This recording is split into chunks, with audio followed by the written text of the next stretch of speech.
বন্ধুরা, চলে এলাম নতুন একটা ভিডিও নিয়ে। 3 দিন ফিশিং করে আসার পর আমরা যে মাছগুলো ধরলাম, দেখো এখানে কিছু লাল সিল্কি আছে। এইগুলো তামিলনাড়ুতে সিল্কি বলে, এইসব মাছগুলোকে সিল্কি মাছ বলে। অল্প কিছু পেলাম, বেশি পাইনি। তারপরে এখানে কিছু কৌলবালা আছে। কৌলবালার সাইজগুলো দেখো, ছোট ছোট, বেশি বড় না। এইগুলো এত বড়ই হয়, এর থেকে বড় হয় না।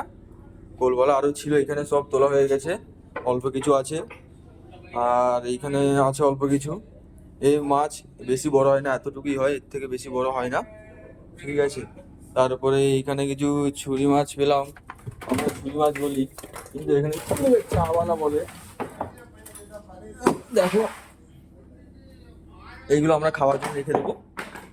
এগুলো আপাতত বিক্রি হবে না, এগুলো আমরা বোর্ডে যতদিন আছি এইসব মাছ খাওয়া হয়ে যাবে। আর এখানে কিছু লাল মাছ আছে। এখানে বলতে লাল মাছ বলতে এটা কিলি বলে, এখানে কেরালাতে কিলি বলে। এই মাছগুলো নষ্ট হয়ে গেছে, এগুলো কোনো কাজে নাকি ফেলে দিতে হবে। এখানে কিছু চিংড়ি আছে। তারপরে এইখানে কিছু মাছ আছে, ফ্রেশ কোলওয়ালা আছে। এইগুলো মোটামুটি ভালোই আছে, মাছ হয়তো পাইনি আপাতত। এই ভিতরে আছে আমাদের স্টোরে বরফ। আপাতত এইগুলোই।